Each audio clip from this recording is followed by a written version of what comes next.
Welcome. Thank you for joining us for TLA Summit 2022.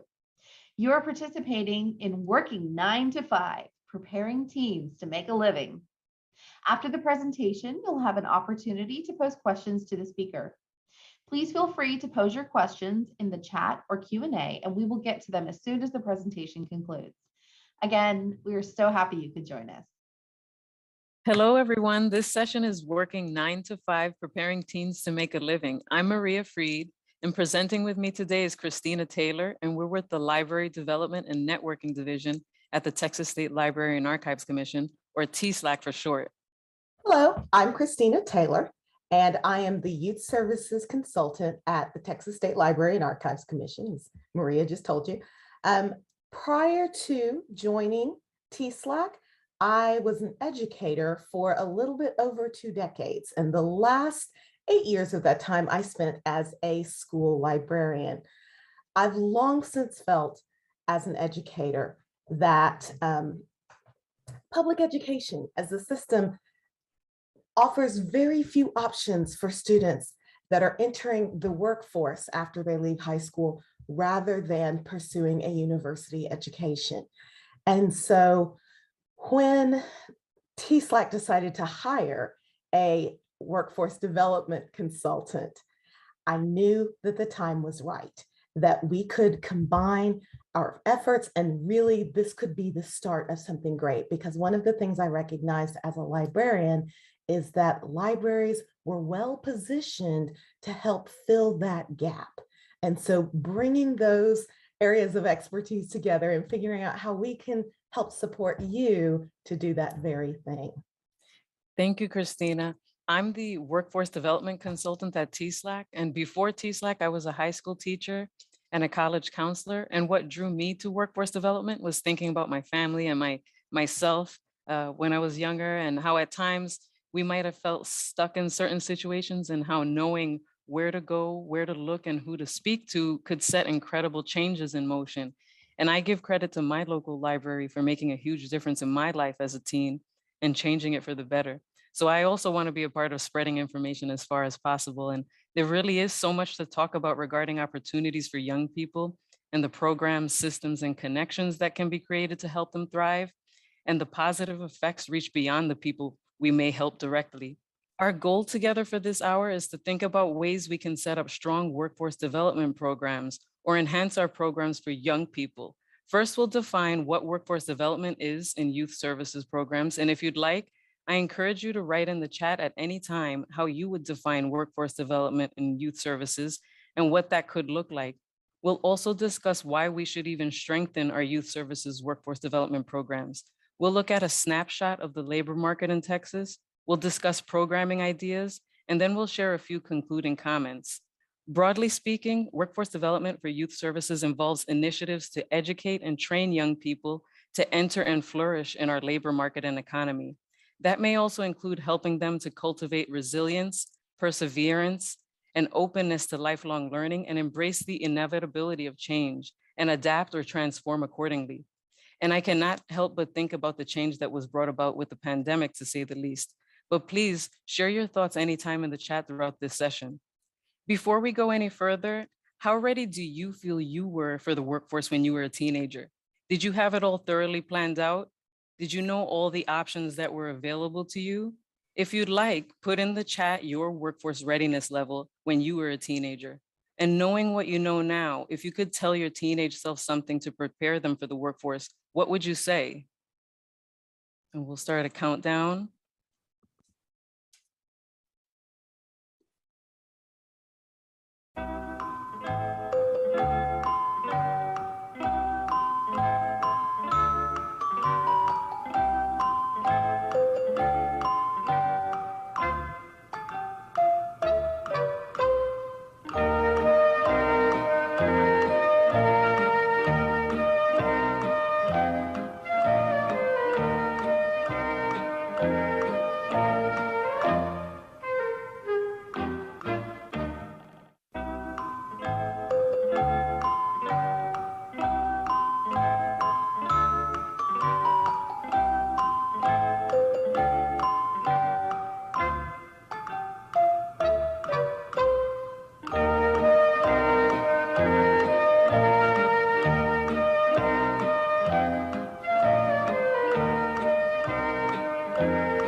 Thank you to everyone who shared in the chat, and we can revisit this topic in the Q&A later on. And to answer this question myself, as a teenager, I had a tremendously narrow view of what I thought I could do, but I would tell my younger self and other young people today that you have way more options than you think you do, and you're capable of doing way more than you think you can. And I think we can use this understanding we've all gained throughout our lives as inspiration for the programs we create to prepare young people so that they can know these important lessons sooner than later. To shift into reasons why we should consider enhancing our workforce development programs for young people, I'd like to borrow a quote from John Maxwell, who writes primarily about leadership. And he says, when you empower people, you're not influencing just them, you're influencing all the people they influence. Let's keep that with us while we think of new things we could do and try to help young people succeed, and how once they know what they know, thanks to the programs you create, they'll have the potential to affect in a positive way people they know and their communities. So why should we even create or enhance our workforce development programs for youth services? Libraries are part of the public workforce system, and our investment in the education, the skill building, and the success of the young people in our communities sets off a positive chain reaction. The better we prepare them for the workforce over time, there's a shared prosperity. It's a win-win, not only for their lives and the potential for their increased future earnings and opportunities, but also for employers, businesses, local economies, and our state. Libraries' involvement in helping to increase the number of highly trained, well-educated people in our workforce system has a connection to increased income for those individuals. It connects to increased productivity in the services and goods businesses provide, which leads to an increase in their income and the strengthening of our local and state economy in the long run. And the stronger our young people are, the more skilled they are, the more prepared they are, results in higher chances of them finding and keeping employment. One of the many tools available to find out about workforce trends, opportunities for young people to consider, ideas for workforce program planning, and to stay up to date on state and local workforce conditions, the Texas Workforce Commission has a labor market information website with an enormous amount of data. For example, you can view information on staffing patterns for specific occupations, and you can generate a 10-year forecast for employment by occupation, among many other things. So with what we will show in the upcoming slides, please consider how you can use this type of information to design a workforce development program for youth services, including any new partnerships you could form locally and statewide to amplify the support you provide to your communities. Also, please use the link on the slide, TxLMI.com, to view the most current labor market highlights, since the upcoming slides will show the March 2022 labor market review. In February 2022, the US employment rate was 3.8%, and the unemployment rate for Texas was at 4.7%. In March, Texas's unemployment rate declined to 4.4%. But you can also use the Texas Labor Market Information Tool to find the statistics for a specific county or city. We know, as this slide shows, the level of education is strongly related to income and wealth. And the more education a person has, the less likely they are to be unemployed. Looking at the February 2022 12.9% unemployment rate for ages 16 through 19, and that rate will differ by county. Some ideas you could consider for designing a workforce plan could be to target young people in your area who may want or need summer employment opportunities, full-time, part-time, or more long-term jobs. You may decide to reach out to local employers to find out what they need, identify skills shortages, and design training and educational content for young people that aligns with industry, state, and regional economic needs. You may also decide to hold job fairs with local employers and interviews for teens at your library. Know what local businesses need, and you can refer young people to those opportunities. Statewide, there was a gain of 77,800 non-agricultural positions in February, a jump from 50,900 in January. Most of that growth was private employment. In service providing industries such as trade, transportation, and utilities, notice 18,200 positions were added, while government sector employment decreased by 6,900 jobs. But please see TxLMI.com for specific and the most current information for your area, because as this slide shows, these are the fastest growing metro areas. The needs, demands, and job opportunities, such as opportunities with the mining industry, differ by region and city. In this chart, the red line shows the unemployment rate in Texas, and the blue line shows the measure of job vacancy ads online. And in February, there was a total of 30,072 more unemployed workers than advertised vacancies. With just this information on labor supply and demand, what ideas come to mind for workforce readiness programs for young people at your library? What other organizations could you partner with to develop high quality, targeted workforce systems and services for young people? How could you help young people stand out and compete successfully in the current environment? In February, these were the top employers and occupations by postings. Here we see several hospital or health-related postings, managerial, supervisory positions, customer service, software and computer occupations. And in one of the upcoming slides, we'll look at an occupational profile for heavy and tractor trailer truck drivers, just as an example.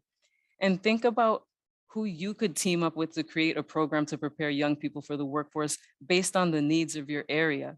In this slide, we have the top middle skills employers and occupations by postings. Middle skill positions require at least a high school diploma, but less than a 4-year degree.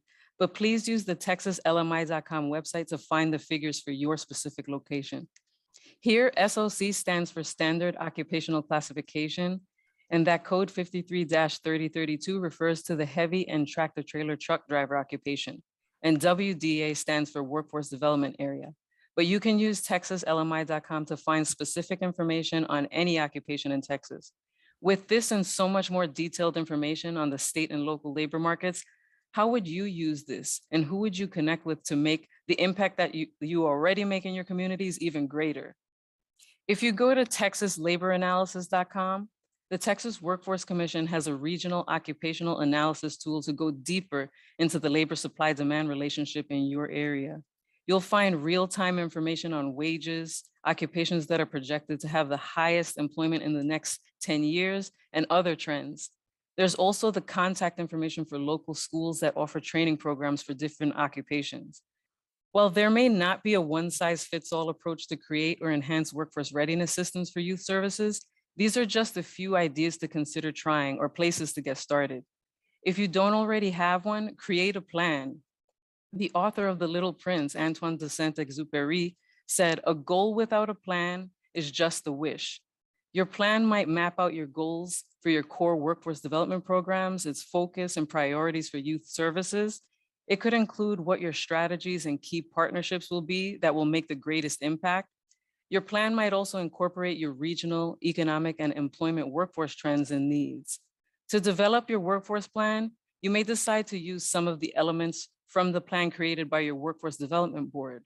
For example, the Panhandle Workforce Development Board has a plan online that may give you some ideas on how you could design your workforce readiness programs for youth services. There are a number of program planning models online that may or may not address workforce development and youth services in libraries specifically, but you could still take some ideas from those different resources, such as the Program Success Questionnaires or the Program Success Planning tool on etr.org. And it asks questions like, do you have the organizational capacity needed to implement and sustain a program? Have you established partnerships and engaged key stakeholders to implement and sustain a program? Have you developed a plan to evaluate the implementation and impact of your program? Are you collecting evaluation data for continuous quality improvement and communicating findings to key stakeholders? It also asks you to consider professional development that your program implementers may need to have a successful program, among other things. But you can adapt examples like ETR's planning questionnaire for your own workforce and youth services needs. Also, form partnerships with organizations you may have never considered before. You can form plans and get ideas through working with your local workforce solutions offices, the Texas Workforce Commission, your local Chamber of Commerce, your Economic Development Corporation, local industry training providers and educational institutions that are critical in delivering effective workforce services, local community and advocacy organizations that serve youth, and local employers, just to name a few.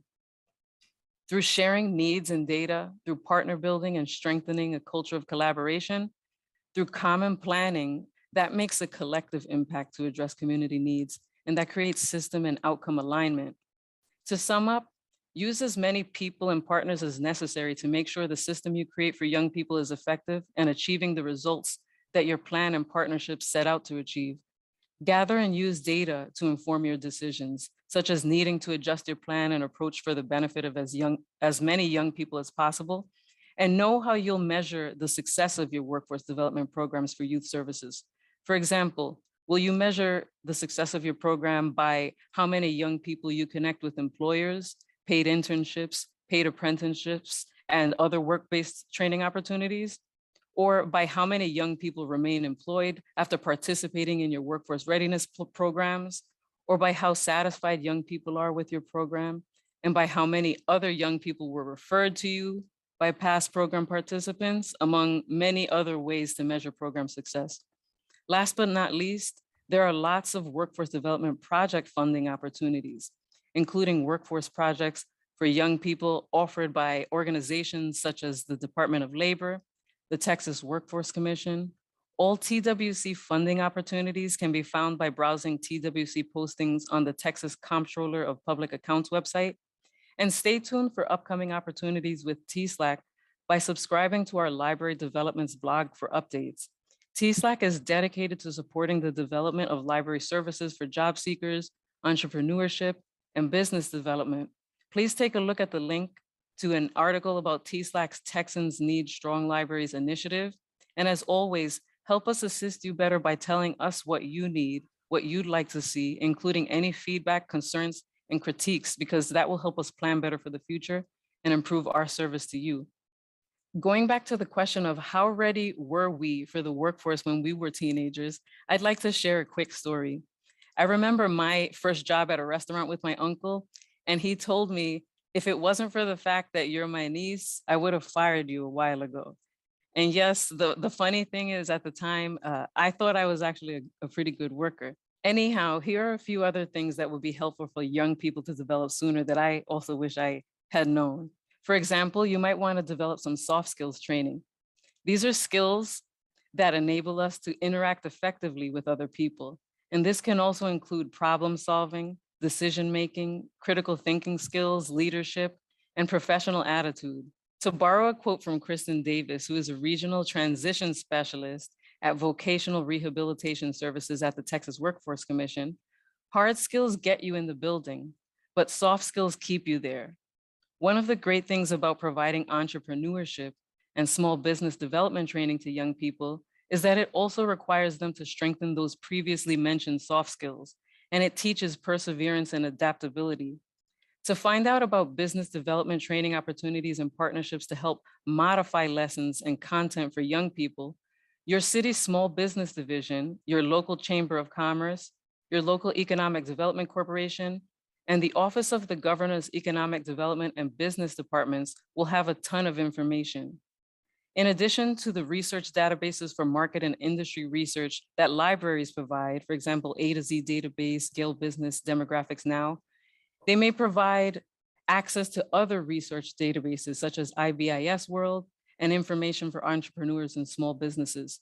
Regarding small business development, I'd like to share information about an excellent program called Scale Up with Texas State University. Scale Up is focused on researching the unique challenges affecting minority business growth and developing practical tools to help overcome these challenges.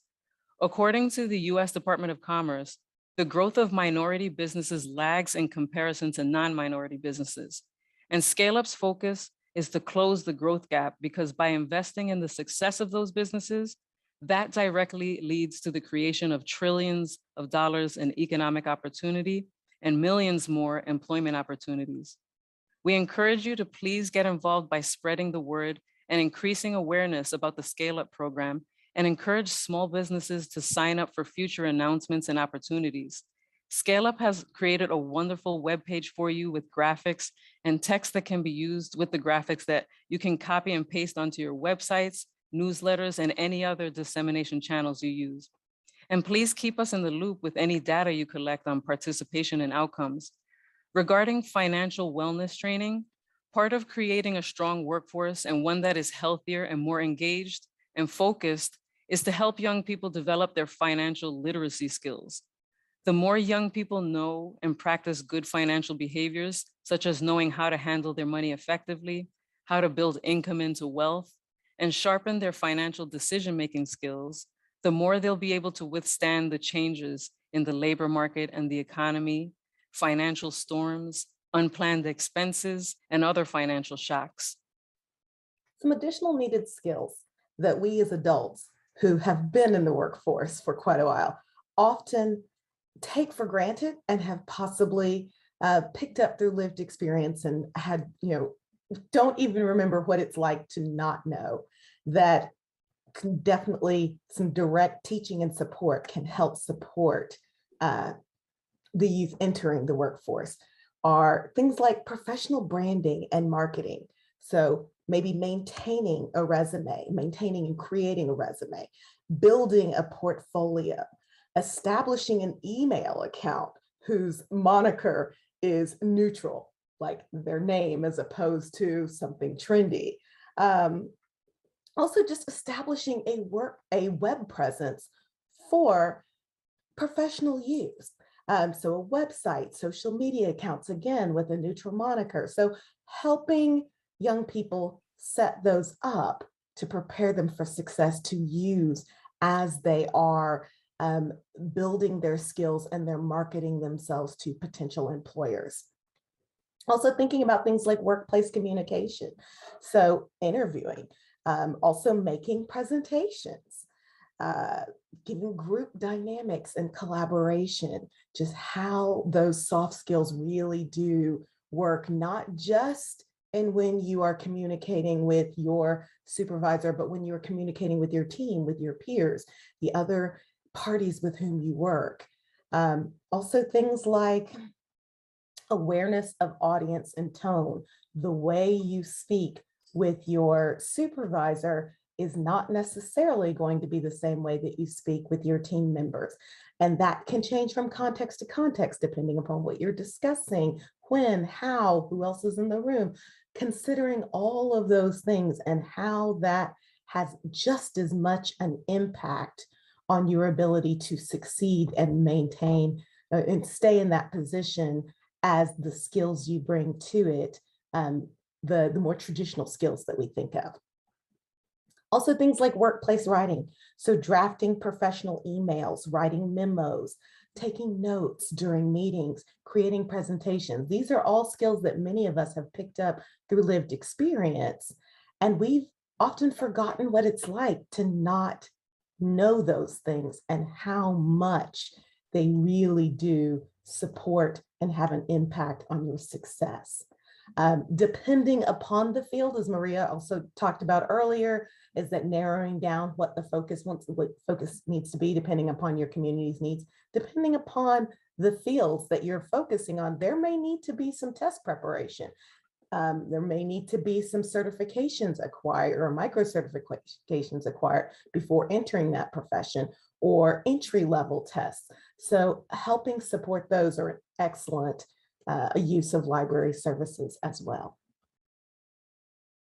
So looking at our programming ideas and the possible works, again, as we talked about earlier, narrowing down what that area of focus is, what you want to focus on in order to support your community. When you start looking at programming and potentially partnerships, or possibly even just services that you can provide in your library based on the expertise you have available to you and the resources you have available. These are some possible workshops that you could offer. Things like digital portfolio creation, test preparation, even career exploring and job searching. I won't go through the entire list that you have in front of you, but all of these are based on the resources that we're going to provide here in the next couple of slides. And when you download this presentation, You can click on each one of those topics and it will take you directly to the resources that you have access to already at this time to help disseminate information in regards to these topics. And I'd like to highlight mock interviews, and just to share another quick story. I remember when I was doing an online interview and my father was hiding out of sight. And afterward, he told me he noticed I kept doing something that was pretty distracting and I had no idea. So offering workshops to get specific feedback when interviewing is really helpful. Also regarding coding training, there are organizations out there that offer free training for 6 months and a paid internship for another 6 months. And then they help trainees secure full-time jobs and no college degree is required. So that's something to share with anyone who could benefit from those programs. And there are so many great resources, as we mentioned earlier. Reach out to local community and advocacy organizations for more workforce readiness training partnership ideas. But here are just a few again. Check out the websites of the Texas Workforce Commission. Reach out to your local Workforce Development Board and Workforce Solutions Center. Find out your Economic Development Corporation and Chamber of Commerce to see the training and other opportunities they provide. The Office of the Governor also provides training in economic development and business development. For example, the Office of the Governor's Small Business Assistance Team held a webinar and representatives from HEB encouraged food business owners to enter their products into their yearly competition to get their products sold at HEB. And they invited past participants of the competition, and this one couple they invited didn't even win the competition, but HEB still wanted to sell their products. And their lives changed completely after participating in that competition. So if you know of any young people who have or want to start a food business, they can take advantage of that opportunity, or you might decide to post an announcement on your websites and newsletters about the next competition when it opens up. And if you'd like to see a recording of that webinar, it's called the Governor's Small Business Webinar Series, Scaling Your Business. And the link is provided in the list of resources. We created a handout for you. And Workforce System Strategies is from the US Department of Labor. And it's an online public archive of resources to help workforce practitioners to implement effective programs based on existing research and evidence to support workforce systems customers and improve program outcomes. There you can find strategies that target youth workers, including how to use program evaluation tools to develop evidence-based services, and how to provide specialized services to different populations, such as new immigrants, youth without high school diplomas, and young people who are experiencing homelessness. Subscribe to these resources to receive news, training, opportunities, and other ideas to help youth prepare for and obtain employment. And last but not least, please let as many people as possible know about the Scale Up program, which is about helping business owners grow their businesses, and that creates a stronger economy and more employment. The Scale Up program at Texas State University created text and graphics that you can copy and paste onto your websites, newsletters, and social media. And a link to that website with the materials is also included in the resource list handout we created. So when you're thinking about additional resources that you can provide, things that you have access to already, as I said, at this very time, recall that public libraries have access to the EBSCO Learning Express database through TxShare. This is probably my favorite of the 3 resources that are listed here. This database is a fantastic repository of self-guided tutorials to help the user move through acquiring a variety of workplace skills. And it includes possibly tests or a rubric, some way of assessing how well the user is doing in mastering and acquiring these skills. So it helps in that self-reflection process and kind of thinking through, am I getting this? Is there something I need to be focused on more specifically? As Maria gave her anecdote earlier about the mock interview and having her father watch that, and he noticed that there was a tick or something that she was doing that was extremely distracting. We don't always have another person available to us. And sometimes what we need is something or a tool that helps us focus and look at specific aspects of our reflection process and look at them and think of them in a way that we hadn't before and given a rubric. And so EBSCO Learning Express database is wonderful about that. And it can be adapted in so many different ways. It could be asynchronous, self-guided, or if you wanted to host a workshop and you needed to focus on the delivery of these services and not the content creation. And that really is kind of at the root of all three of these resources that I'm sharing here, is that because the content has already been created and has been developed for you, you as the library workers merely need to take advantage of that, and you can focus on your area of expertise, which is knowing your community and how to best deliver those services to them. So highly recommend the EBSCO Learning Express database. There's about 3 different databases there, and they all have different areas that they help support this. Also like to recommend Khan Academy. If you're not familiar with it, it's a free online website. It is largely focused on school topics. However, there is a section called life skills. And again, similar to EBSCO Learning Express, it can be used self-paced. And it does have not only the tutorials built in, but also a means of assessing how you're doing. The Khan Academy focuses on different user groups, and so it is targeted from the perspective of the learners, of teachers, of school districts, of parents. But again, that's pretty flexible. It just gives you a lens from approaching the information, and you can think about how to best modify that for your library's needs. I also would like to recommend the online curriculum Applied Digital Skills, and this is created by Google.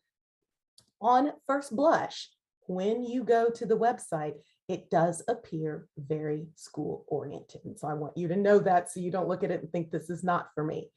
I highly recommend, there are 2 categories of lessons that would be most useful in public libraries when you're targeting youth for job force development. There are high school lessons, and then there are adult learning lessons. And what this curriculum really does is it builds digital literacy skills in the context of real world tasks. So you acquire not just, or the user acquires not just the digital literacy skills, but also the skills, that learning that comes with those tasks. And so it could be things like creating a budget, creating a presentation, creating a plan and mapping out what it takes to execute that, building an online portfolio, working on building that web presence that you want to present yourself as a candidate in the workforce. And so these are all, digital literacy skills, but are very concretely attached to a real world learning task that supports this area once you determine where you want to head with it in your own programming. This has been a wonderful opportunity and experience to connect with you and share this information. And we also want to learn from you. So please share news, ideas, comments, questions, and concerns anytime, because we need your feedback to improve our service to you. And we thank you and appreciate the time you've given us today. And before we go into the Q&A, let's take a minute to reflect on one action your library will take that it has not already done to enhance its youth services programs, to empower the next generations with the tools they need to enter and flourish in our labor market and economy. And if you're comfortable with it, share it in the chat. And we'll put a countdown on.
Thank you to everyone who shared in the chat, and let's jump into the Q&A. Thank you all for watching Working 9 to 5, Preparing Teens to Make a Living. Please stay tuned as we begin the Q&A.